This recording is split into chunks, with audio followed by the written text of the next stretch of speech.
tip ទី2សម្រាប់អ្នកធ្វើ dual investment ដំបូងគេក៏ពិតអ្នកដែលគាត់ធ្វើរៀងមួយរយៈអីដែរគាត់អាចយក tip នឹងដែរអញ្ចឹងអ្នកនរគ្នាអញ្ចឹងសម្រាប់ tip ទី2គឺអ្នកនរគ្នាគួរតែ subscribe ទៅលើ dual investment ណាដែលធម្មតាអ្នកនរគ្នាយើងចង់ maximize APR នេះហ៎អញ្ចឹងយើងបាន interest វាច្រើនដែរប៉ុន្តែយើងអត់ចង់ take too much risk ទេអញ្ចឹងប៉ុន្តែឥឡូវខ្ញុំនិយាយតែ price minimum ទៅពីព្រោះថា maximum ហ្នឹងវារៀង universal ពេលយើងពិបាកកំណត់ដែរអញ្ចឹងណាអ្នកនរគ្នាអាហ្នឹងទៅតាមអ្នកនរគ្នាចង់ take risk ប៉ុណ្ណាទេតែសម្រាប់ minimum តម្លៃទាបAPR ទាបបំផុតដែលអ្នកនរគ្នាអត់គួរ subscribe គឺក្រោម 12% អានេះដូចធំអ្នកនរគ្នាឃើញមិញវា9ឥឡូវគាត់ខ្ញុំនិយាយតិចទៅវាឡើងដល់ 10.96 អញ្ចឹងតម្លៃហ្នឹងpercentage ហ្នឹងវាឡើងចុះទៅតាមហ្នឹងតិចខ្ញុំនិយាយពីកន្លែងហ្នឹងតែឥឡូវខ្ញុំសូមនិយាយពី APR ក្រោម 12% ពីព្រោះថាបើវាក្រោម 12% អ្នកនរគ្នា subscribe វាទៅវាខាតពេកព្រោះយើងចំណាយពេលមួយថ្ងៃដាក់coin យើងនៅក្នុងហ្នឹងយើងបានការប្រាក់តិចដដែលអញ្ចឹងវាអត់សូវសមជាមួយនឹងពេលវេលាដែលយើងចំណាយអ្នកនរគ្នាខ្ញុំរកអាទៀបសិនមាននៅក្នុងនេះមានអាទៀបអត់មានទេជាមួយខ្ញុំសាកមើល coin ផ្សេងមើលទីហោ GT នេះអាចមាននេះឃើញអត់ 2% ទីខ្លាំងមែនតើអ្នកនរគ្នាឥឡូវខ្ញុំទីហោខ្ញុំដាក់ធំ 1000 USDT buy low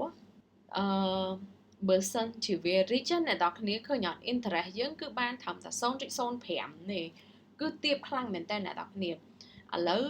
មើលក្រោម 12% កុំឲ្យឆ្ងាយពេក 2% ដូចឆ្ងាយអញ្ចឹងអ្នកនរគ្នានៅក្នុងនេះគេមានអត់ក្រោម 12% នេះបានទាបមែនតើជាធម្មតាអ្នកនរគ្នាខ្វាញ់អត់សូវពេញនិយមគឺគេឲ្យ APR ហ្នឹងទាបហ្មង Sol អត់មានទេចុះ sell high គេមានអត់អ្នកនរគ្នាវា APR ខ្ពស់ណាដោយសារអីដោយសារពេលខ្លះ market ហ្នឹងរៀងឡើងអញ្ចឹងអានេះគឺដូរទៅតាម market ហ្នឹងហ្មងគេឲ្យ APR យើងរៀងខ្ពស់ដែរតែសារតែ market ហ្នឹងរៀងចុះមានរឿងមានព័ត៌មានអីចុះអា APR ហ្នឹងគឺបានទាបខ្លាំងមែនតើនៅក្នុងនេះខ្ញុំនេះធំឥឡូវធំ 8.52% បើយើងដាក់ធំមើល1 US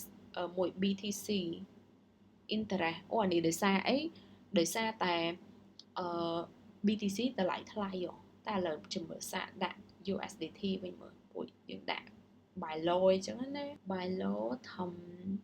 ក្រោម 12% អត់មានពេលខ្លះខ្ញុំបើកទៅមានណាអ្នកនរគ្នាដាក់ buy low បានឃើញជា USDT អូខេធំ 10.96 នេះក៏បានដែរយើងដាក់ 1000 USDT មើលinterest 0.6 ទាបណាអ្នកនរគ្នា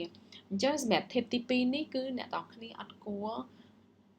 subscribe ទៅលើ dual investment ណាដែលក្រោម 12% ទេ